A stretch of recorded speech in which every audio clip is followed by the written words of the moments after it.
오늘 토론해 주실 전문가 세 분 모셨습니다. 각 패널분들께서는 한 7분 정도 토론 주시면 좋겠습니다. 먼저 동아사이언스 김민수 차장님 나오셨습니다. 큰 박수 부탁드리겠습니다.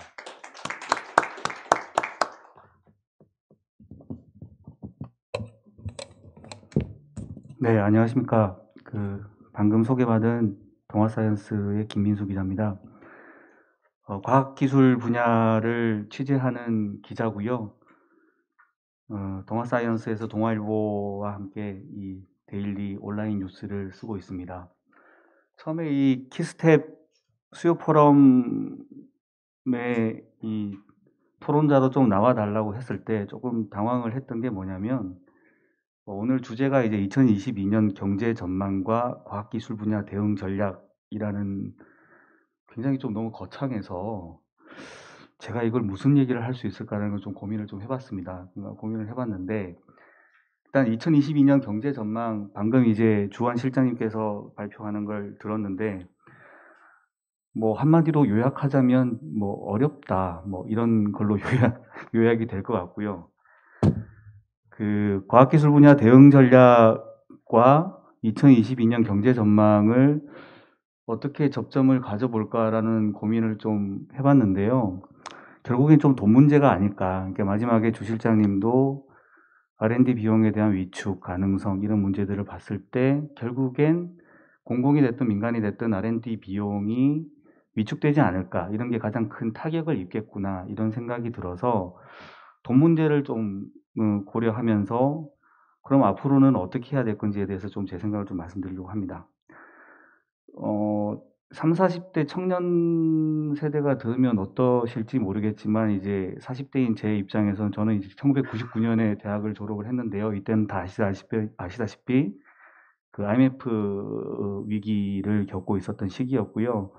2000년대 초반부터 기자 생활을 시작하고 지금 2022년인데 매년 이제 한 차례도 저는 우리나라 경기가 좋다라는 말을 좀 들어본 적이 별로 없었던 것 같습니다. 그러니까 IMF 이후에 계속 저성장 기조가 유지됐던 것 같고요. 좀 찾아봤더니 이제 최근 10년간 통계청 조사 자료에서도 이제 경제 성장률이 연간 경제 성장률이 4%를 넘은 적이 한 번도 없더라고요.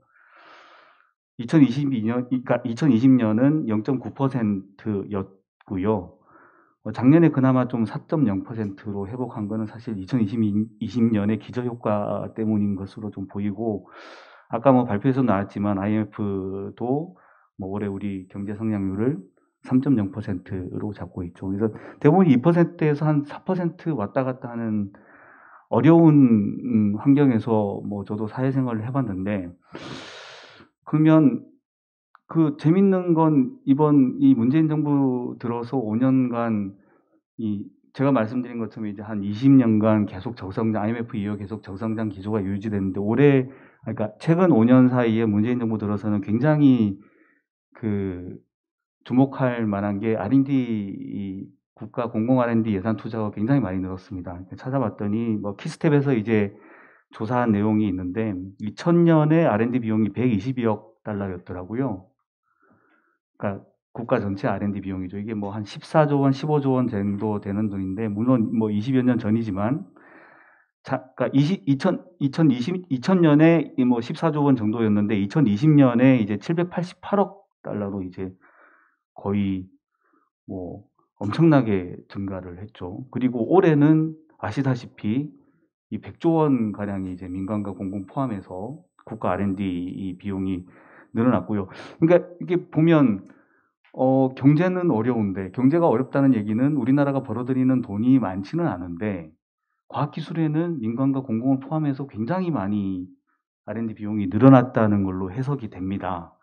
이거는 뭐 다들 아시겠지만 미국, 중국, 일본, 독일에 의해서 우리나라가 이제 규모 자체만으로도 한 5위 정도 되는 걸로 알고 있고요. 특히 이제 올해, 그러니까 문재인 정부 들어서는 기초연구 예산을 증액하겠다고 해서 굉장히 많이 증액을 했죠. 증액을 했고, 물론 이제 기초연구에 투자를 하는 게 장기적으로 결국엔 페이오프 할 거라는 기대감, 국민들에 대한 국민들의 그런 기대감을 떠안고 투자를 그렇게 늘려왔다라고는 생각을 했는데, 제 기자 입장에서 보면 과연 노무현 정부, 박근혜 정부, 그다음에 뭐 문재인 정부 이렇게 이쭉 이명박 정부까지 포함해서 최근 20년간 이렇게 보면 저성장에 이루어지면서 이런 R&D 비용은 늘어났는데 그만큼 과학기술이 국민들에게 체감적으로 큰 역할을 했느냐라는 걸 따져보면 굉장히 좀 부정적인 생각이 좀 들 수밖에 없습니다. 뭐 거기에는 여러 가지 이유가 있겠지만 각 정부에서 했었던 이제 R&D 기조 전략 그리고 과학기술 정책의 탓도 있겠지만 전체적으로 보면 과연 저성장 기조의 과학기술의 역할은 성장을 빠르게 할 수 있는데 서포트를 해야 되느냐 아니면 문재인 정부처럼 기초연구를 증액을 해서 나중에 위기가 생겼을 때 정말 R&D 투자로 극복할 수 있는 그런 방안들을 씨앗을 뿌리느냐 이런 이제 갈등 그런 가치관의 충돌들이 좀 있어 왔다고 생각을 하고요.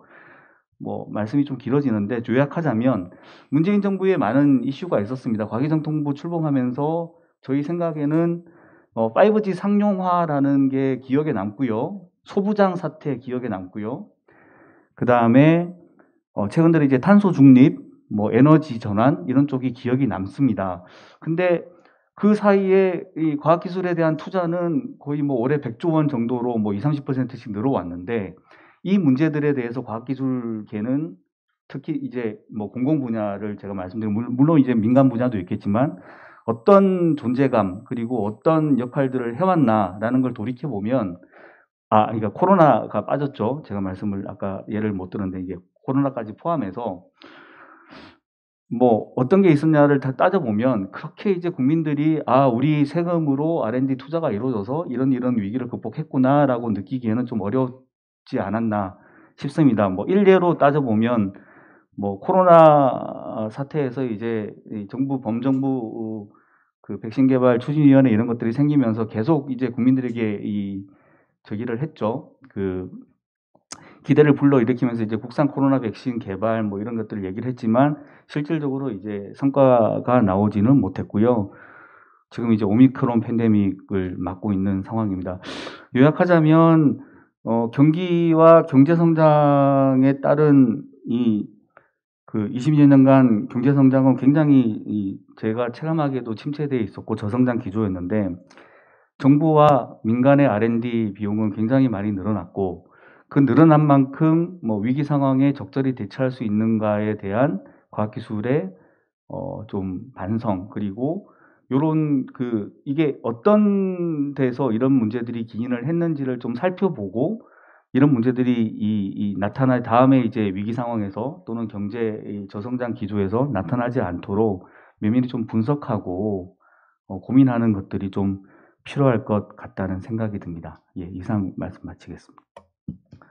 네, 감사합니다.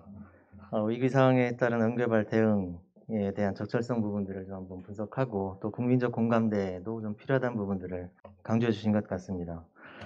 두 번째 패널 모셨습니다. 건국대학교의 우기훈 교수님. 건국대학교 우기훈입니다. 오늘 주제 발표 잘 들었습니다. 원래 뭐 주원 실장님 저 발표 자료는 저희들이 강의 때 참 많이 씁니다. 많이 쓰고 가공도 해가지고 쓰고 하는데 굉장히 더 실감나게 이해할 수 있는 것 같습니다. 우선 저는 주원 실장님이 말씀하신 여러 가지 거시경제 전망 중에서 몇 가지를 조금 보태는 차원에서 말씀드리고자 합니다. 그래서 저는 저 통상 문제에 대해서 조금 더 이야기를 하고 싶은데, 근데 본래 이제 이 통상 문제가 올해는 뭐 대부분이 이제 큰 이슈로, 주제 발표에서도 나왔습니다만은 글로벌 공급망 안정화라든지 디지털 무역, 환경, 이런 것들이 큰 이슈로 등장하고 있습니다.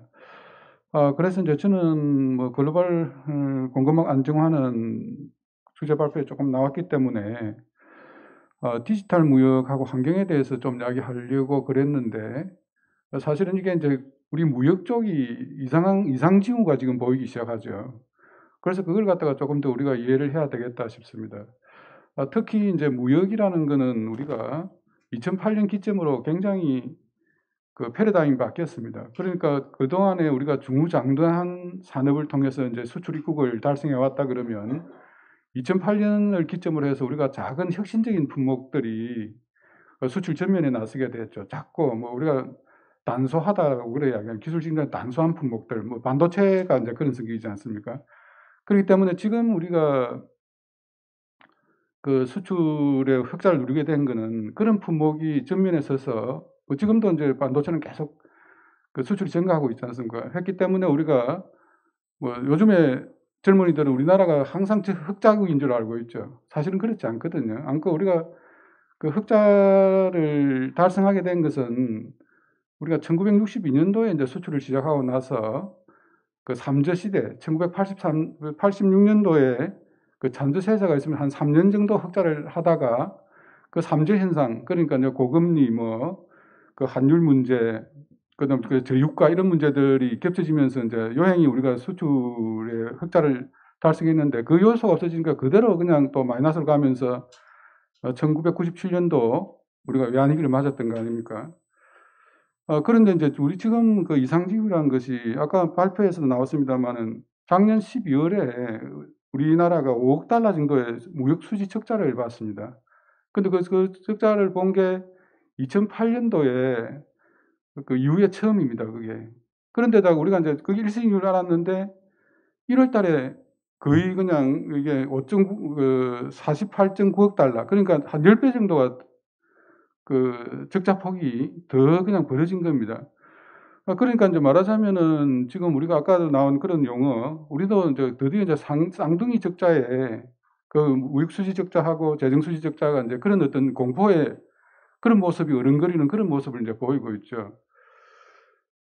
그런데 이제 지금 뭐 사실은 코로나19 때문에 우리가 이제 신삼저 시대라고 이제 그렇게 표현합니다. 조금 뉘앙스는 다릅니다만은 그런 금리가 낮아지고 유가가 떨어지고 하면서 이제 그런 어떤 마치 이제 옛날에 우리가 1980년대 중반에 누렸던 그런 삼저 시대 비슷한 그런 현상이 되면서 재미를 우리가 많이 봤죠. 많이 봤는데 근데 그게 일순간에 또 이제 무너지는 그런 모습을 보이고 있잖아요. 금리가 오르고 근데 뭐 아침에 나오면서 보니까 그 유가도 이제 90달러를 이제 돌파를 하고 있고 그러니까 이게 이제 신삼저 시대가 이제 기반이 무너지면서 앞으로 이제 걱정이 많이 되는데 그런데 이게 곰곰이 따져보면은 실제로 우리나라의 수출은 선방을 지금 하고 있죠, 수출은. 수출은 선방을 계속적으로 확대되고 있는데 결국엔 적자가 어디서 났냐 하면 수입에서 난 거죠. 수입이 너무 많이 우리가 이제 확대가 되니까. 그 중에서도 제일 그런 원흉이 어디냐 하면 소위 말하는 이제 3대 에너지입니다. 3대 에너지. 그럼 3대 진영은 석유, 가스, 석탄이지 않습니까? 그런 석탄인데 1월 달에 보면 그 수입량이 2배로 늘어서면 전년 대비에 그러니까 이런 어떤 현상들 그런 게 있는데 이제 제조업은 그 선방을 하고 있는데 이런 어떤 수입 때문에 그렇다. 그러면 수입이 왜 이렇게 이제 많이 악화됐냐 하는 방금 이야기했던 그런 에너지 때문에 에너지 수입 규모를 줄여야죠. 그 줄였다 그러면 뭐 여러 가지 이제 해법들을 우리가 찾아봐야 이제 되는 거고. 그 다음에 이제 지금 우리가 꾸준히 이제 새로운 품목으로 구상하고 있는 신성장 품목들. 이제 그런 것들이 이제 우리나라의 기술 혁신이 주도하는 그런 품목들이 있지 않습니까? 그 뭐 시스템 반도체, 뭐 반도체는 아예 우리나라의 뭐 수출의 한 26%를 차지하니까 그 독보적인 부분이고, 그 다음 시스템 반도체라든지 친환경차라든지 OLED라든지 이런 것들이 이제 지속적으로 이게 수출이 늘어나고 있지 않습니까? 결국에는 어떻게 우리가 2008년도에 그런 수출 패러다임이 바뀌면서 앞으로도 우리가 기술 혁신으로 기반한 품목들이 우리나라 경제를 전반적으로 이끌어 나갈 수밖에 없는 이제 그런 구조가 되어가 있고, 그리고 이제 뭐 지금 수입이 늘어나는 거, 에너지원 수입이 늘어나는 그 부분은 뭐 탈원전 정책을 뭐 좀 손을 본다든지 그러면서 그런 어떤 수요 자체를 이제 줄여야 되는 그런 이제 해법이 있는 쪽으로 우리가 이제 생각을 해야 되고, 또한 이런 거 관련해서 이제 R&D 성과를 우리가 측정하는 부분에서도 그 수출 성과를 좀 이제 지표로 쓰는 그런 방법, 이런 것도 어떻게 보면 좀 측정 지표로 새롭게 한번 생각해 볼 필요가 있지 않냐, 그렇게 생각됩니다. 그 다음에 뭐 7분 정도밖에 시간이 없으니까 디지털 무역은 좀 간략하게 말씀드리겠습니다. 그 디지털 무역이라는 거는 뭐 그 지금 그 개념이 굉장히 확대돼 가지고 그러니까 예전에는 우리가 디지털 무역이라는 거는 전자상거래를 디지털 무역으로 했습니다만 지금은 USTR, 그러니까 미국 무역 대표부의 이제 무역 개념을 보면 그 디지털 무역의 개념이란 게 전자상거래뿐만 아니고 전자적으로 무역과 관련된 모든 것이라고 포괄적으로 이제 정의를 해놨기 때문에, 그런데 그 포괄적 정의에서 제일 중요한 게 데이터 이동이죠. 데이터 이동. 그러니까 디지털 무역이라는 거 뭐 간단하게 이야기하면 전자상거래 플러스 데이터 이동, 이걸 갖고 디지털 무역이라고 합니다. 그런데 여기에서 이제 보면 이제 스마트 제품들이 이제 굉장히 급증하면서 스마트 제품 정의가 뭡니까? 자기의 어떤 정보를 스스로 생성하는 능력을 가진 제품을 다 스마트 제품이라 하지 않습니까? 그렇기 때문에 그런 어떤 제품들이 많이 늘어나면서 결국에는 이제 데이터의 국제적인 이동이 굉장히 원활하게 이루어져야 그 교육도 이제 활성화되고, 교육을 활성화됨으로써 이제 그 경제 성장도 이루어지는 건데, 그런 데 대한 어떤 대비, 이런 것들이 이제 굉장히 필요한 시점이 있습니다. 그러니까 특히 이제 우리가 이제 디지털 무역 자유화에 대한 거는 뭐 여러분들이 잘 아시는 이제 다자간 무역 협정은 없습니다. WTO 같은 거. 근데 개별 협정에 이제 디지털 무역 자유가 조금씩 녹아 있죠. 녹아 있기 때문에 이런 데이터가 어떻게 자유롭게 플로우가, 국경 간 플로우가 이루어지느냐, 이런 데 대해서 우리가 연구하고 이제 이런 게 있어야 되겠고, 특히 이제 보면은 그 다자간 협정에 대한 움직임은 작년에 이제 보면 이제 디지털 동반자 협정이라는 게 있습니다. 디지털 동반자 협정. 뭐 데파라고 그러는데, 디지털 이코노믹 파트너십 어그리먼트라고 그러는데, 그게 이제 한국에서 이제 슬슬 이제 좀 가입을 하려고 이제 하고 있는 거고, 그리고 이제 이런 저 문제들도 있고, 그 다음에 뭐 그 이제 디지털 무역 협정은 사실은 저게 여러 가지 담고 있습니다. 그러니까 뭐 그 전자상거래 원화라든지 데이터 이전이라든지 개인정보 보호, 이런 것들, 그는 그 핀테크 신규설 분야, 이런 것들이고 또 AI 부분이나 이런 것들까지도 다 있기 때문에 우리나라가 이걸 갖다가 이제 디지털 무역의 차원에서는 이걸 갖다 좀 더 연구하고 그런 부분에서 좀 많은 해법을 찾아야 된다. 결국에는 이제 디지털 이동의 이제 확대라는 것은 지금 어떤 교육의 확대보다는 훨씬 더 많이 빨리 이루어지고 있고, 그것이 이제 경제를 주도하는 그런 어떤 데이터 이코노미 시대에 들어있기 때문에 이런 데 대한 어떤 기반으로서 이제 중요하다, 그렇게 이제 말씀을 드리고요. 그 다음에는 그 탄소 국경 조정 제도입니다. 그러니까 그 환경 문제. 그 우리가 CBM이라고 그러죠. 카본 보더 어저스트먼트 메커니즘이라고 그래서.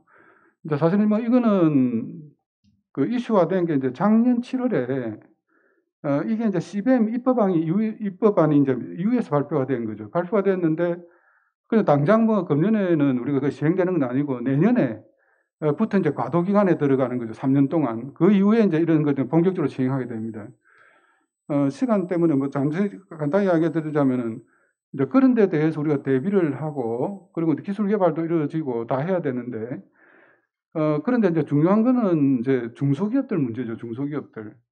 그 중소기업들이 이런 어떤 CBM 체제에 어떤 대비할 수 있는 그런 어떤 교육이라든지 기술 개발이라는 걸 우리가 이제 굉장히 직접적으로 이제 정부에서 지원을 해줘야지, 그걸 갖다가 놔두면 이걸 갖다가 이제 이런 제도를 넘어서지를 못하는 거죠.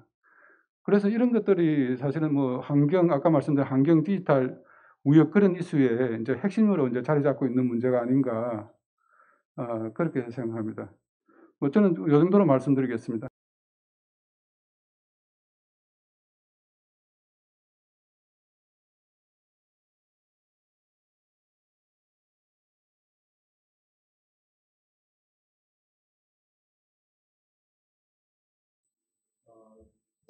이어서 국가과학기술연구회 윤호식 오셨습니다. 큰 박수 부탁드리겠습니다. 예, 반갑습니다. 국가과학기술연구회 전문연구로 금년부터 새롭게 출발한 윤호식입니다.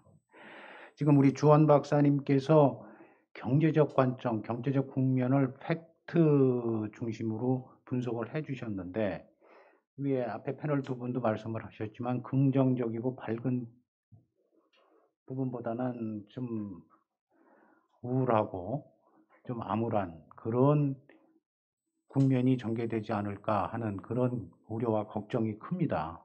그리고 지금 대전환기의 팬데믹으로 인한 우리 과학기술계의 현상, 그리고 또 이를 극복하기 위한 경제적 관점에서의 그 안 좋은 각종 데이터들, 이거를 어떻게 이노베이션 할 수 있느냐 하는 그런 관점에서 제가 좀 패널을 좀 토론을 전개하려고 합니다.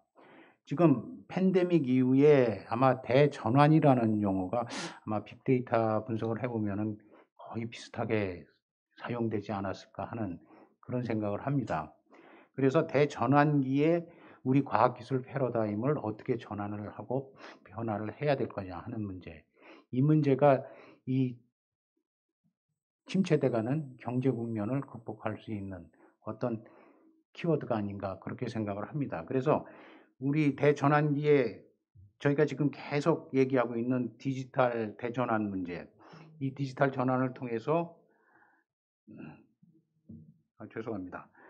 디지털 영토를 확장해야 된다는 거, 그리고 4차 산업혁명이라든지 인공지능, 빅데이터 등 이 디지털 기술 혁명으로 인한 많은 변화들, 각종 경제구조, 사회구조 모든 면에서 지금 패러다임이 바뀌고 있습니다.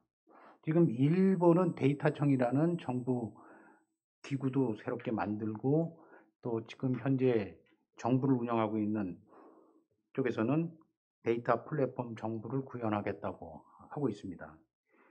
결국은 디지털 패권 국가로 성장을 하고 발전을 하고 변환되지 않는다면은 이 디지털 대전환기에 우리가 경제적 침체기에 어떻게 하면 살아남을 수 있을까 하는 그런 문제들을 좀 논의하고자 합니다. 그래서 지금 우리가 현재 과학기술 혁신 역량 지수가 한 8위 정도 되고, GDP 기준으로는 지금 세계 한 10위 경제 강국으로 지금 선진국으로 발돋움했다고 하는데, 앞으로 G5 정도 경제 강국으로 도약을 하고자 한다 그러면은 우리 과학기술 중심 사회가 되지 않으면은 가능하지 않겠다 하는.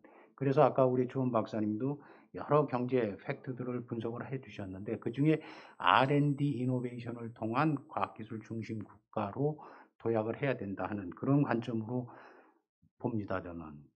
그리고 지금 전 글로벌적으로 메가 트렌드가 우리 주원 박사님 발표도 해주셨지만 지금 기술 패권 경쟁이라기보다 기술 패권 전쟁이라고 지금 표현을 합니다. 지금 촉발은 이제 미국하고 중국 기술 패권 전쟁이 시작이 됐는데, 지금 이제 팍스테크니아 시대에 이제 기술 혁명을 통해서 우리나라 국가 기술 혁신 체계, 즉 NIS 고도화 전략을 우리가 수립을 하고 고도화 전략에 의거한 모든 국가 시스템을 새롭게 개편해야 되지 않을까 하는 그런 생각입니다. 그리고 지금 R&D 관점에서 보면은 지금 정부는 미래 전략 기술을 획득해야 된다 하면서 전략적 분야의 R&D를 지금 추진을 하고 있습니다. 항공 우주부터 해서 한 10개 정도의 전략 분야를 세팅을 하고 있는데, 이 R&D 시스템도 지금 가장 정부 관점에서 많이 나오는 얘기들이 새롭게 미국의 달파형 모델을 벤치마킹해서 이렇게 새롭게 가야 되지 않느냐 하는 그런 시스템 변환에 대한 얘기들을 많이 하고 있습니다. 그렇기 때문에 이 기술 주권을 확보하기 위해서는 우리가 게임 체인저를 확실히 타겟팅을 해야 됩니다. 그래서 지금 글로벌 도전의 실체가 뭔지, 그리고 이 실체를 파악해서 게임의 룰을 우리가 설정을 한다는 그런 역량을 확보해야 되지 않느냐 그렇게 생각을 합니다. 그래서 게임의 룰을 확보한다는 얘기는 국제 표준을 우리가 설정할 수 있는 초인류 기술을 개발하고 표준을 우리가 리딩을 해 나간다 그러면은, 즉 우리가 지금 삼성전자와 같은 초격차 기술을 갖고 있는 글로벌 기업 한 10개 정도가 우리나라에 있다 그러면은 오늘 우리 주 박사님이 발표하신 이 경제적인 어려움, 경제적인 극복 문제는 쉽게 해결되지 않을까 하는 그런 생각도 하게 됩니다. 그래서 지금 금년에 지난해 바이든 정부가 들어가면서 바이든 대통령 첫 번째 그 웨이퍼 들고 사진 찍으면서 세계 유수의 글로벌 바이오 기업들, 반도체 기업들 CEO들 불러다가 강제로 팔 비틀고 협박하고 그런 상황이 전개되지 않았습니까? 그 전 트럼프 정부에서 퍼스트 아메리카 이런 전략이 그대로 승계되고 더 심화되는 그런 상황이 아닐까 하는 그런 생각입니다. 그래서 이런 치열한 국제 경쟁, 전쟁 통해서 우리가 살아남을 수 있는 국가 R&D 대혁신이 필요하다고 생각을 합니다. 즉 정부는 지금 국가 R&D로 한 30조, 그 다음에 민간에서 투자하는 게 한 70조, 그래서 이제는 뭐 우리나라도 100조 R&D 시대가 됐다고 다 얘기는 하는데, 과연 진짜로 경기 침체에 따라서 민간 R&D 70조가 축소되고 위축되지 않을까, 그런 걱정들은 지금 극복할 수 있는 방법은 공공 R&D를 좀 확대해 줘야 되는 그런 관점으로 접근을 해보려고 합니다. 그래서 국가 R&D는 연구자 중심의 R&D로 이제는 좀 패러다임을 바꿔야 되지 않겠느냐 하는 문제.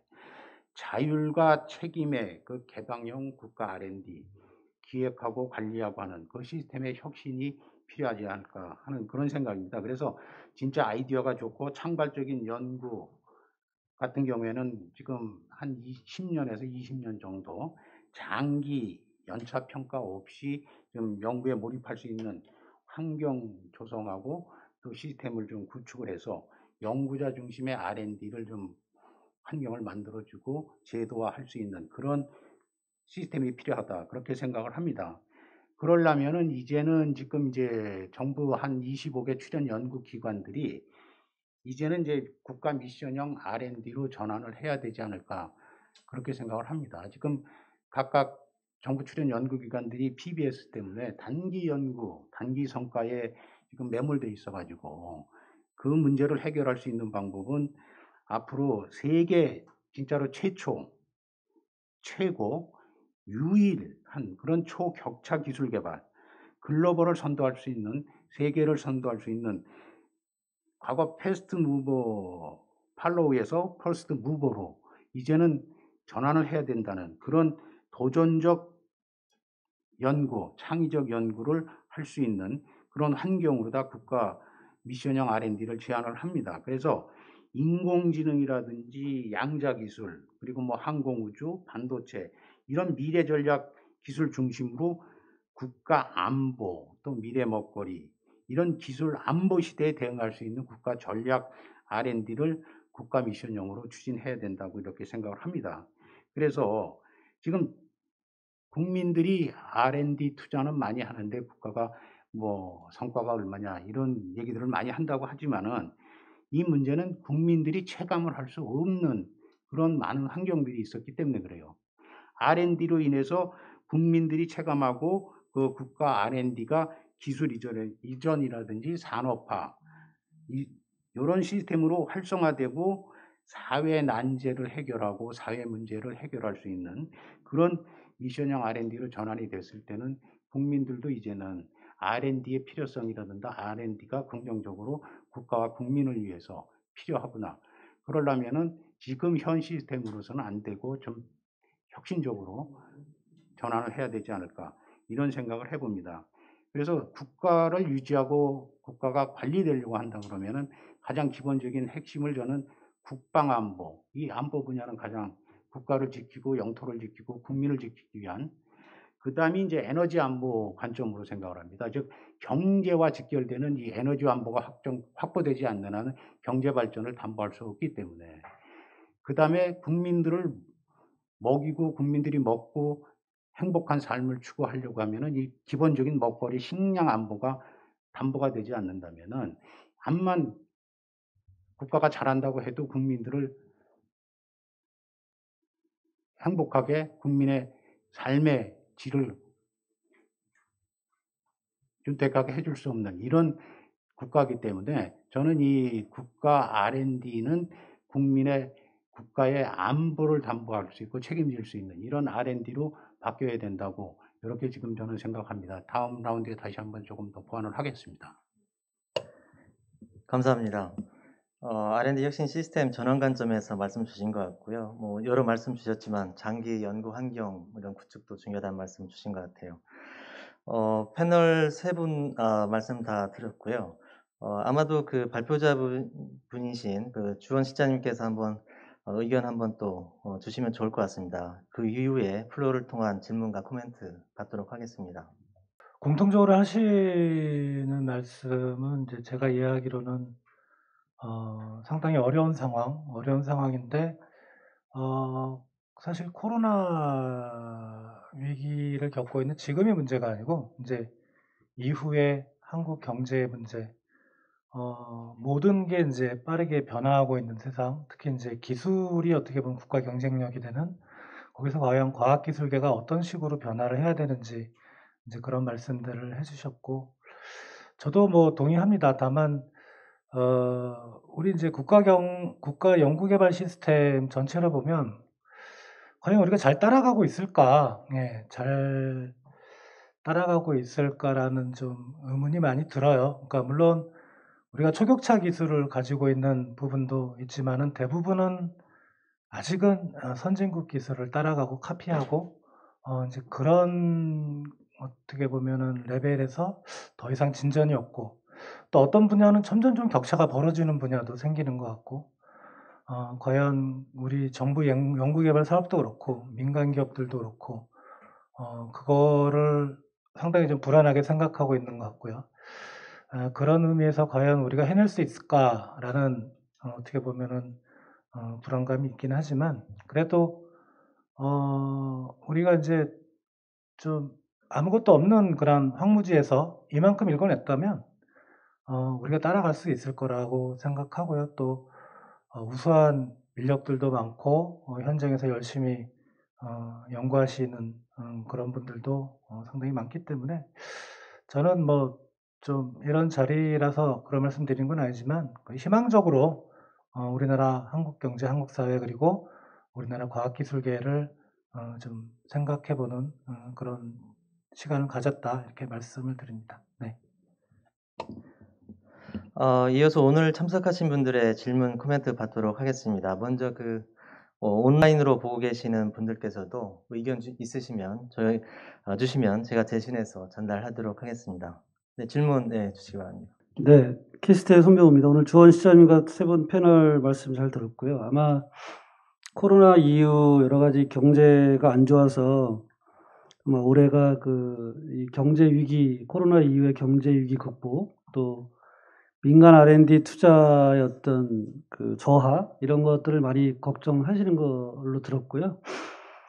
근데 이제 지금 이제 국가 R&D가 총 R&D가 100조 원 시대가 됐고 이런 시대이기 때문에 이제 경제 활력을 회복하고 또 민간 R&D 위축을 좀 지원하기 위해서 지금까지 해오던 정부의 어떤 소위 말하면 민간 기업에 자금을 이렇게 공급하는 그 정책에서 좀 벗어나야 된다, 이제는. 기존에는 이제 민간 R&D 투자가 뭐 위축된다, 경기가 어렵다라면은 정부가 할 수 있는 게 R&D 자금을 막 기업들한테 쫙 뿌려주고 이런 거였는데, 이제 그런 거보다는 민간 R&D 투자가 위축되는 거를 좀 정부가 하기 위해서는 소위 말하는 민간 기업들이 좀 자발적으로 R&D 투자를 할 수 있도록 그 수요를 견인하는 좀 혁신 정책이 강화돼야 되겠다, 정부에서는. 그래서 예를 들자면 뭐 현 문재인 정부 말기에서 좀 약간 했었는데 지금 좀 지지부진하지만 어떤 기술 개발 제품의 어떤 공공 구매, 혁신 조달 관련된 걸 강화한다든지, 또 R&D 조세나 금융 쪽을 좀 지원을 강화한다든지, 또 민간 기업에서 가장 원하는 신기술 관련된 규제를 과감하게 전환해 준다든지, 이런 어떤 디맨드 사이드에서 이노베이션 팔리시를 강화하는 게 훨씬 더 우리 민간 기업들의 향후에 R&D 투자 활력을 높이는데 중장기적으로 도움이 된다, 이렇게 생각이 들고요. 정부 R&D 쪽은 말씀드린 것처럼 여러 가지 민간이 하기 어려운, 예를 들자면 우리 그 기술 패권 대응하는 거라든지 국가 안보 관련된 거라든지 또 여러 가지 사회적인 난제를 해결한다든지 이런 쪽에 좀 초점을 맞춰서 해야 될 것 같고, 물론 지금 그 대기업에 비해서 지금 우리 산업이 지금 탄소 중립하고 디지털 전환 때문에 대기업에서 중소기업들이 이런 산업 구조 전환에 상당히 어려움을 겪고 있는 게 사실입니다. 그래서 정부의 R&D 측면에서도 어떤 이 중소기업 소상공인들의 디지털 전환과 그 에너지 전환 관련돼서 좀 지원할 수 있는 방안, 이런 건 좀 고민을 해볼 필요가 있는데, 지금 경기가 어렵고 민간 투자가 저하된다 그래가지고 지금까지 이렇게 작은 공급 위주의 좀 정책에선 벗어나서 좀 민간이 자발적으로 투자할 수 있도록 그 혁신을 견인할 수 있는, 수요를 견인할 수 있는 정책으로 좀 바뀌어야 된다, 이런 생각을 가지고 의견을 한번 드려봅니다. 네. 네, 질문 감사드립니다. 아마 코멘트에 가까운 것 같고요. 혹시 기업 차원에서 수요 견인하는 그 정부 역할 관점에서 한번 그 답변 주시면 좋을 것 같은데요. 우기훈 교수님 혹시 괜찮으시겠습니까? 저는 뭐 우리 그 이노베이션 이제 모델이 우리가 뭐 디맨드 풀, 뭐 테크놀로지 푸시형, 뭐 우리가 항상 학교에서 하는 얘기들인데, 하나 사례를 들자면은 지금 그 스마트 팩토리가 이제 지자체별로 굉장히 많이 추진을 하고 있고, 이제 R&D 자금 이런 것들이 들어가고 있는 걸로 알고 있는데, 그런데 이제 그런 것들이 사실 저는 그런 걸 만들고, 그런 게 너무 이제 뿌리가 없다. 뿌리가 없다는 얘기는 말씀드리자면은 그런 게 이제 뭐 표준이나 이런 걸 갖다가 딱 해가지고 만들어가지고 어떤 모형을 아키텍처를 딱 만들어서 이렇게 하는 게 아니라, 그런 어떤 그 기업의 활동들이 그냥 나열식으로 아주 분리된 어떤 하나하나의 기술들을 갖다 흩뿌려주는 그런 식으로 진행이 되고 있다. 그냥 저는 현장에서 보고 느낀 걸 그대로 말씀드린 겁니다. 그런데 이제 우리가 다른 나라의 사례를 보면 확실하게 ISO의 어떤 기반을 딱 가지고, 뭐 사잼의 기반이 있다든지 우리 그런 식으로 이제 기반을 딱 가지고 그런 어떤 아키텍처를 만들어 놓고 그걸 갖다가 이제 추진을 하는데, 우리는 너무 다급한 어떤 뭐랄까 뿌리가 없는 그런 어떤 개발, 그걸 갖다가 다시 현장에 뿌리는 거, 이런 것들이 난 굉장히 문제라고 생각합니다. 그러니까 말하자면 이제 그게 이제 기술 그 사회과학적인 어떤 부분하고 기술공학적인 기술하고 어떤 접합 부분에서의 그런 로직이 강화된 어떤 그런 어떤 모델들이 기업에 확산이 돼야 되는데, 이건 너무 기술 위주로, 그러니까 맨날 공장에서 이제 공학기술 부분야에 대해서 조금 업그레이드 시키는 그런 쪽으로 이제 머무르고 있는 이런 것들이 이제 더 문제다. 그렇게 저는 생각하고 있습니다. 네네, 원장님. 저는 오늘 들으면서 주원 실장님께 좀 여쭤보고 싶은데요. 이제 전체적으로 금년도 경제 전망을 쭉 하시면서 미국의 금리 인상이나 또 여러 가지 영향을 다 좀 분석해 주시면서 R&D 투자 위축을 좀 많이 전망해 주셨습니다. 그런데 이건 이제 큰 매크로한 측면이고, 또 저는 어떤 생각이 드냐면, 우리 기업의 글로벌 경쟁력의 영역이 저는 많이 프론트엔드 쪽으로 옮겨져 왔고, 또 아까 뭐 디지털 대전환 이제는 모든 기업들이 직면한 현실이고, 또 아까 우리 우기훈 교수님이 탄소 국경 조정수도 얘기했지만, 이제 기후 변화에 따른 에너지 전환에 대한 절박성을 기업이 다 느끼고 있기 때문에, 이런 글로벌 매크로한적인 측면에서는 이축이 될 거로 전망이 되지만, 좀 구조적으로 하나씩 들여다보면 우리나라 기업 이제는 R&D를 하지 않고서는 도저히 미래를 좀 개척해내기 어렵겠다는 절박한 의식이 좀 커져서 늘어날 것 같기도 한데, 거기에 대한 좀 분석을 좀 듣고 싶습니다. 지금 이제 대기업 중심으로는 R&D에 대한 투자가 많이 늘어날 걸로 생각하는데, 여전히 이제 당분간 올해나 뭐 길면 내년까지도 이제 많은 기업들, 아주 정말 우리가 손꼽을 수 있는 기업들 빼놓고는 대부분 R&D 투자가 이제 돈의 문제에 다 걸려들 것 같습니다. 그러니까 정부가 뭐 중견이나 중소기업 쪽에서 R&D 자금에 대한 지원도 많이 해주고 세제 혜택도 많이 하는데, 우리가 뭐 디지털 전환이나 그린 전환, 뭐 탄소 중립 그런 이슈들이 기업들이 상당히 어려워함에도 불구하고 이제 돈의 문제인 거죠. 예, 그런 부분이 상당히 좀 힘들 거라고 생각하고요. 그리고 지금 당장은 이제 그린 전환도 중요한 이슈이긴 한데 지금 이제 대부분 이제 디지털 전환 쪽에 새로운 시장을 자기가 들어가서 그걸 이제 부가가치를 뺏어와야 되는데 거기에 대한 이제 관심들이 좀 많이 있는데 그게 그 기술을 가지고 그 시장에 들어갈 수 있는 기업은 우리나라에서 정말 이제 많지가 않은 거죠. 그런 부분들이 상당히 좀 어려워서 뭐 결론만 말씀드리면 우리가 이름을 들어 알만한 기업들은 합니다. 투자하는데 나머지 99%의 기업들은 그거를 하기가 아직은 최소 올해 안에는 어렵지 않을까 이렇게 생각이 됩니다.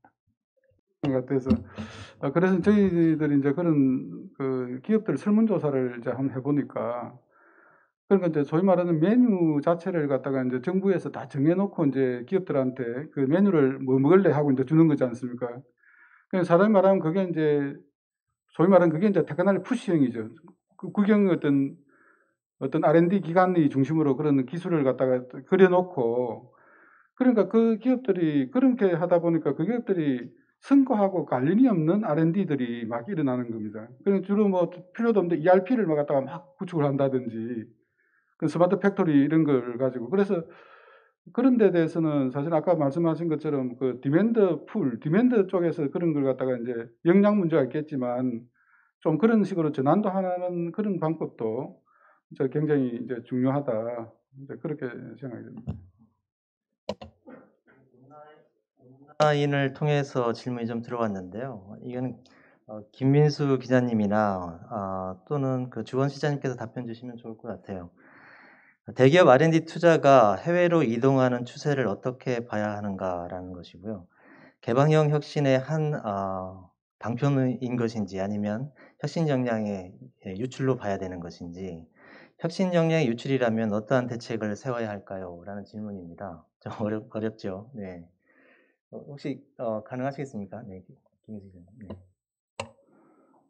예, 제가 기자로서 뭐 통쾌한 해법이라 이런 걸 드리기는 어려울 것 같고요. 대기업의 해외 R&D 투자는 제가 그 과학자, 연구자 그리고 정책가 분들을 취재하면서 경험하고 들은 바로는 대기업은 끊임없이 그 신기술과 인재에 대해 목말라 있지 않습니까? 왜냐하면 이게 성장의 동력이기 때문에 물론 국가 전체도 마찬가지지만 근데 이제 뭐 개방형 이노베이션이라는 얘기는 제가 10여 년 전부터 들어왔던 얘기고 특히 이제 바이오나 이제 첨단 뭐 혁신 산업에서 이제 이런 얘기들이 많이 나왔는데 개방형 이노베이션을 하고 싶어도 국내에서 투자할 기업이 없다.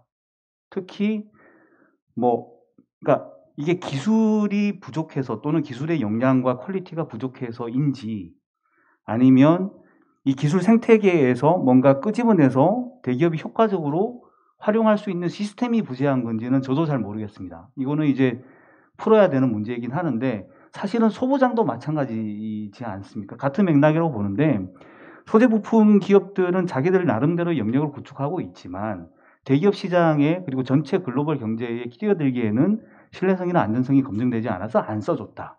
그래서 소부장의 일본의 공세에 그대로 이제 그 우리가 노출된 약점이 노출된 그런 문제다라는 건데 그러면 이게 어디서부터 풀어야 되느냐? 그러면 대기업 입장에서는 이윤을 추구하는 입장에서 당연히 가장 좋은 기술과 가장 좋은 인재를 쓰려고 하는 건데 그럼 국내에도 그게 있어주면 좋은데 대기업의 눈높이에는 맞지 않다. 인재도 마찬가지. 그러니까 인재 얘기가 오늘은 좀 많이 빠져 있는 건데 그럼 여기에서 무엇부터 시작을 해야 될 것인지에 대한 그 옥석을 분명하게 좀 잘 가려야 될 것 같고요. 특히 이제 과기부나 이런 산업부 이런 부처 쪽에서 좀 많이 고민을 좀 해봐야 되는 문제가 아닌가 그런 생각이 듭니다. 네, 오늘 그 온라인을 통해서 질문 주신 분께 다시 한번 감사드립니다. 저희들한테는 의미 있는 질문이 아니었나라는 생각이 듭니다. 계속 그 질문과 코멘트 이어가도록 하겠습니다. 또 질문, 네. 주원 시장님 강의 잘 들었고요. 저도 그 주원 시장님 두 가지만 한번 여쭤보겠습니다. 그 금리 인상이라든가 유가 인상으로 따라서 뭐 하여튼 경제가 어렵다는 말씀을 하셨는데 제가 여쭙고자 하는 거는 그럼에도 불구하고 정부가 뭐 지금 이제 재난지원금이라든가 여러 가지 어떤 가만히 있지는 않을 것 같고 어떤 그런 어떤 행위를 함에 있어서 그런 부분이 그 경기에 영향을 미치지 않을까라는 생각이 들어서 그 부분에 대해서는 지금 뭐 발표 자료에는 없는 것 같아서 말씀드리고요. 아울러 또 최근에 보면은 이제 저희가 뭐 여러 가지 뭐 부동산 이런 영향이 있긴 하지만 정부 재정이 하여튼 수입이지 않습니까? 세금이 많이 거쳐서 그런 어떤 수입이 많이 거친 거에 대해서도 어떤 경기에 영향을 미치지 않을까라는 생각이 들어서 금리 인상과 유가 인상 뭐 여기서 다루는 이거 외에도 이런 부분에 대해서 같이 이렇게 종합적으로 보시면은 경기가 지금 보는 거하고 어떻게 달라지는지를 좀 여쭤보고요. 두 번째는 간단한 질문인데 여기 이제 과학기술계 주시는 시사점에서 마지막 그 장표에 주셨는데 그 엔드게임 뭐 엔데믹 얘기하시면서 코로나 끝나고 난 뒤에 그 신성장 동력의 어떤 범위와 조정이 있을 거라 영향이 있을 거라고 얘기하셨는데 저는 이게 조금 이해가 안 돼서 좀 더 구체적으로 좀 설명을 해주시면 왜 신성장 동력의 조정이 있을 것인지에 대해서 조금만 더 설명해 주시면 감사하겠습니다. 첫 번째 이제 국민지원금 정부의 재정 지출 면에서 경기에 미치는 영향은 누가 생각해봐도 플러스죠. 그러니까 저희 작년에 경제 성장을 보면 이제 좋았던 분기들이 있습니다. 이제 그런 쪽 보면 분명히 이제 경기에 플러스 요인을 미치는 거고요. 재정 수입은 당연히 이제 작년에 우리가 생각했던 것보다 조세 수입이 워낙 많이 걷어들여서 말들이 많은데 그건 마이너스 영향입니다. 마이너스 영향인데 근데 이제 만약에 이게 통상적인 경기 사이클상에 뭐 경기가 나빴던 그런 국면이었다면 이런 것이 이제 경기에 상당히 좀 영향을 미쳤을 것 같은데 우리가 이제 국민지원금 뭐 이렇게 추경 편성한 게 몇십 조 되지만 그게 금액은 크더라도 사실 전체 경기를 크게 변동시키는 요인은 아니라고 생각이 됩니다. 그러니까 수입이나 지원금 쪽이 일시적으로 플러스 마이너스 요인이 있지만 작년과 그리고 재작년에 어떤 경기에 영향을 미쳤던 요인은 주된 요인은 아니었다. 주된 요인은 여전히 코로나였고, 그러니까 정부가 뭐 재난지원금을 푸는 것도 사실 그게 보완이지 그 자체로 경기의 방향성을 바꾸거나 큰 폭으로 좋아지게 하는 건 아니거든요. 그래서 그런 거지만, 근데 올해는 얘기가 좀 틀릴 것 같아요. 이제 뭐 정치 얘기를 하기는 그러지만 뭐 몇십 조 지금 추경 얘기도 나오고 있잖아요. 그거는 과연 이제 플러스가 될지 마이너스가 될지 쓰면 그게 만약에 추경으로 돼서 경기를 상승시키는 요인이 된다면 반대로 우리가 생각해 봐야 될 건 지금 사실 이제 정책당국, 경제부처들이 관심을 쓰는 게 사실 경기보다는 인플레이션이라 그 돈이 풀렸을 때 인플레이션이 컨트롤할 수 없는 부분이라면 인플레이션이 어느 그 한계점을 넘어가면 실물 경기를 떨어뜨리는 역할도 합니다. 그런 부분 생각할 때 올해는 상당히 좀 우려가 되는 그런 말씀을 드리고요. 두 번째는 이제 신성장 동력의 조정이라는 거는 이제 옥석을 가리는 그런 상황이 올 것 같다. 그게 이제 금융위기 때도 사실 금융위기 이전 그리고 금융위기 기간 보면 뭐 여러 가지 성장 동력들이 막 제시되고 그랬거든요. 우리나라뿐만 아니었는데 뭐 몇 가지 다 떨어져 나가고 각국 그리고 주요 정부들이 집중하는 분야가 생기더라. 그러니까 예를 들어 디지털 전환이라고 다 디지털 전환에 모든 분야가 다 들어가는 게 아니고 그러니까 예를 드는 겁니다. 예를 들면 뭐 AI라든가 이런 아주 협소한 분야로 어떤 신성장 동력을 좀 집중하려는 그런 움직임들이 있지 않을까라는 이제 그런 개인적인 생각일 뿐입니다. 네. 예, 최근에 굉장히 바쁘게 활동하시고 다시 키스텝에서 다시 주원 실장님 뵙게 되니까 반갑습니다. 오늘 특히 또 이 분석에 기반해가지고 이 발표 잘 들었습니다. 저도 지금 시사점 마지막 쪽에 있는 우리 공급망 불안이라든지 디지털 전환, 뭐 그린 전환 이런 게 이제 큰 지금 이슈인데 거기에다가 최근에 또 뭐 이 우크라이나나 대만이라든지 지정학적인 리스크 문제, 그 다음에 오늘도 많이 언급됐습니다만 뭐 유가라든지 뭐 석탄, 그다음에 천연가스 등 에너지 가격 인상이라든지 이런 또 뭐 이런 돌출 변수들 이게 또 굉장히 큰 문제인 거죠. 이렇기 때문에 이 경제 전망치도 상당히 하방 압력을 많이 받게 되지 않을까라는 그런 생각을 하게 되고요. 그리고 이제 오늘 여러 가지 이 발표 전체적인 내용에 대해서 좀 최근에 특히 이제 오늘도 좀 언급이 됐는데 이 글로벌 기술 패권 이런 게 굉장히 크게 강조되고 있고 앞으로도 역할이 굉장히 뭐 커지게 될 것이기 때문에 조금 앞에 이제 향후 우리나라 경제 성장률도 TFP 이게 좀 뭐 중요하다라는 말씀을 해주셨지만 조금 더 좀 이 과학기술의 역할, 이 기술 혁신의 역할 이런 쪽이 조금 더 좀 내용에 강조돼 가지고 좀 말씀해 주시는 것도 어떻지 않은 그런 아쉬움도 좀 있었습니다. 주원 실장님께 두 가지만 좀 질문 드리고 싶은데요. 첫 번째는 우리나라 좀 이제 이런 산업 구조적인 측면에서 특히 이제 이 그 최근에 4차 산업혁명이라든지 아니면은 뭐 코로나가 더욱 앞당긴 이 IT 그 혁신 테크 산업들, 그다음에 이제 우리나라 기존에 쭉 이끌어온 주력 산업들, 그리고 뭐 서비스 산업들 이런 좀 큰 분야별로 해서 이제 좀 우리가 특히 조금 더 이 시점에 조금 더 좀 관심 있게 봐야 되거나 아니면 좀 강조해야 될 이런 부분이 있다면 어떤 점이 있는지 이런 부분을 조금 듣고 싶고요. 첫 번째.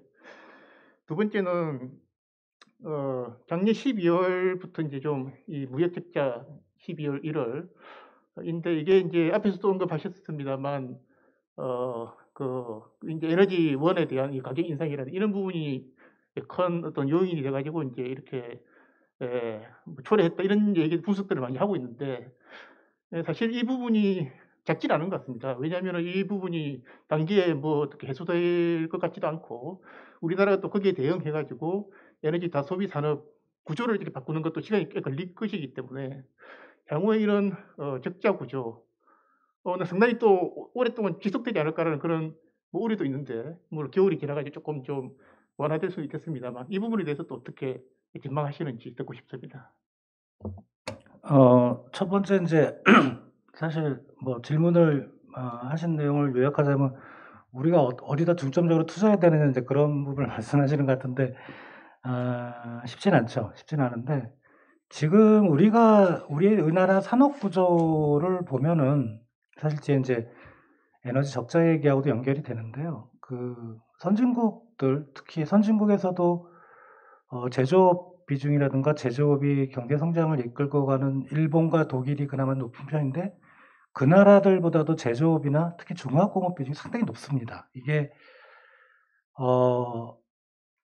금융위기나 그다음에 작년에 코로나 위기를 극복하는 데 수출이 동력이 돼서 많이 우리가 성장률이 높았던 이유이기도 하지만 사실은 그 중화공업 구조를 가지고 가서는 안 될 그럴 타이밍에 왔거든요. 그러니까 선진국형 경제산업 구조로 바뀌어야 되는데 이미 그거를 안 바뀌었기 때문에 위기를 극복하는 데는 도움이 되겠지만 위기 이후에는 상당히 좀 어려울 수 있다.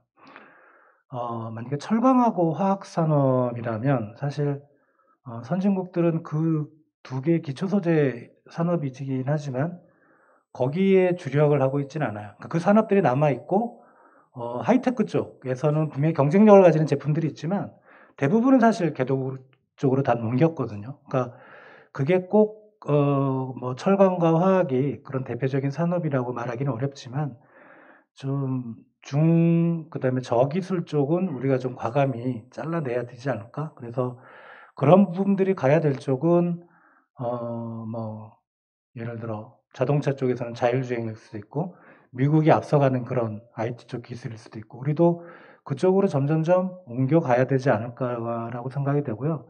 그게 이제 제조업 쪽에서 우리가 투자를 집중적으로 민간 쪽에서는 투자를 해야 될 부분이라고 생각되고 두 번째 쪽은 이제 에너지인데요. 원래는 이제 한 작년 가을만 해도 올해 1분기 유가가 좀 올라갈 거라고는 저희도 그렇고 뭐 다른 기관들도 그렇고 예상을 했습니다. 예상을 했는데 이렇게까지 많이 올라갈 줄은 몰랐다. 이게 지금 꼭 에너지를 떠나서 우리가 상품이나 서비스도 보면은 생산 능력이 많이 떨어집니다. 우리나라 그렇고 글로벌리 보면. 그러니까 코로나 때문에 너무 어렵다 보니까 기업들이 투자할 여력이 없었고, 그러니까 투자가 그러니까 공장이 되고 공장에서 생산을 하기까지 상당한 기간이 필요한데 그 기간을 아직 다 확보를 못했어요. 그래서 특히 이제 에너지 쪽에서도 그런 쪽에 생각이 나오고, 그리고 에너지 쪽 가격은 지금 전혀 생각하지 못한 우크라이나라는 변수가 있고, 그리고 하나 또 문제가 되는 게 미국 쪽에서는 좀 셰일을 한 것 같아요. 느낌은. 셰일 쪽은 지금 바이든 정부가 좋아하는 그런 산업이 아니라, 그렇다면 에너지 쪽 이슈는 상당히 좀 오래 갈 수도 있겠고, 그러면 무역 적자가 우리가 연간 10억 배럴 원유를 수입하고 있는데 거기서 10달러만 올라도 배럴당 100억 그냥 앉아서 마이너스가 나오거든요. 100억 달러가. 그러면 상당히 좀 오래 갈 수도 있겠다. 그런 생각을 좀 해봅니다. 네. 혹시 추가 질문 없으시면 지금 그 윤호식 전문위원께서 잠깐 말씀을 좀 남겨두셨던 것 같아요. 추가 말씀. 예, 지금 이제 우리나라 대선이 28일 남았더라고요. 한 달도 안 남은 상황인데 어제까지 세 후보, 그러니까 이제 여야 이재명, 안철수, 윤석열 과학기술정책 토론회를 저희 과총에서 주관해서 쭉 개최를 했고, 이 여야 후보들이 경제 비전, 경제 정책 발표하는 내용들을 보고 이제 과학기술 정책하고 연결을 시켜서 보면은 오버랩되는 그 내용들이 상당히 많이 나와요. 그런 관점에서 보면은 경제와 과학기술은 이제 뗄래야 뗄 수 없는 관계가 됐다.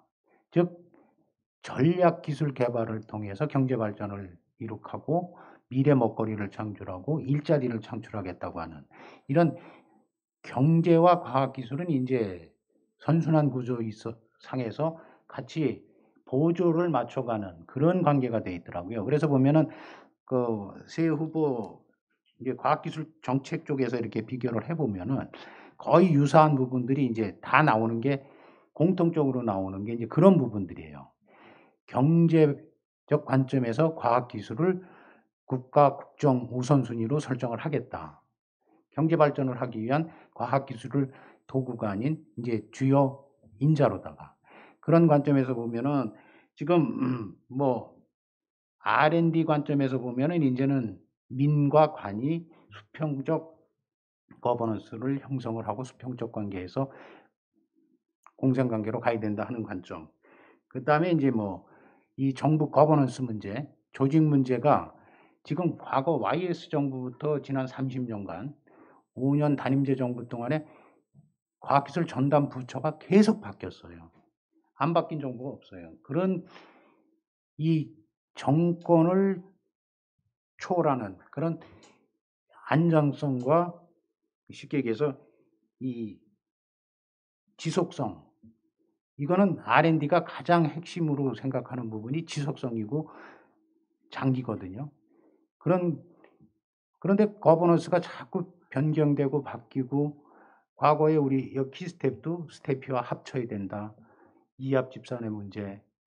이 상당히 과기계를 스트레스 주고 과기계를 피곤하게 하는 이런 불필요한 사회 비용을 낭비하고 하는 이런 요소들을 이제는 조금 이 지도자 될 사람들이 그런 부분은 지양을 하겠다 하는 그런 내용들로다가 또 거의 같은 목소리를 내고 있어요. 그나마 좀 다행이라고 생각을 합니다. 그거는. 그래서 이런 과학기술 거버넌스 문제도 거의 여야 후보들 거의 비슷해요. 대동소이해요. 그래서 보면은 과학기술 정책 이슈도 보면은 여야 구분 없이 거의 비슷하게 가더라고요, 이제는. 그렇기 때문에 지금 경제적 이 위축이라든지 경제적 축소 문제가 과학기술적 관점으로 해결하고자 하는 그런 정부의 지도자들, 이제 역량도 많이 바뀌었기 때문에 긍정적인 사회적 현상이라고 저는 생각을 해서 긍정적으로 보고 있습니다. 예. 네, 감사합니다. 오늘 이제 마쳐야 될 시간인 것 같아요. 오늘 발표해 주신 주원 실장님 감사드립니다. 네, 토론해 주신 김민수 차장님, 우기훈 교수님, 윤호식 전문위원님, 감사드리고요. 포럼 준비해 주신 분들께 다시 한번 또 감사드립니다. 오늘 토론을 통해서 많은 의미 있는 제안들도 많이 해주신 것 같습니다. 경제 전망을 통해서 이 과학기술의 역할의 중요성을 다시 한번 확인할 수 있는 자리였던 것 같고요. 그에 따른 또 기대도 많이 클 것 같습니다. 또 국민적 공감대가 중요하다는 말씀도 주셨고, 새로운 무역 환경에서 R&D 지원을 좀 강조하신 패널 분도 계셨고요. 또 R&D 정책 방향성에서 자율과 책임을 또 강조해 주신 것 같습니다. 그 신정부에 맞추어서 5년 단위 과학기술 기본 계획하고 또 국가연구개발 중장기 투자 전략을 이제 수립할 시점입니다. 저희 키스텝에서도 이제 사전 연구가 진행 중에 있고요. 오늘 주신 의견들이 주요 계획들의 방향성을 잡는데 큰 도움이 되지 않을까 이런 생각이 듭니다. 끝으로 공지사항 말씀드리고 마치도록 하겠습니다. 당초 그 수요 포럼은 매월 두째 주에 수행되는데요. 다음 키스텝 수요 포럼은 3월 16일에 개최될 예정입니다. 대통령 선거가 그때 이제 겹치는 과정이어서 좀 조정되었고요. 주제는 기술 패권 시대의 과학기술 외교 방향성이라는 주제로 개최될 예정입니다. 많은 관심과 참여 부탁드리겠습니다. 그럼 수요 포럼 마치도록 하겠습니다. 감사합니다.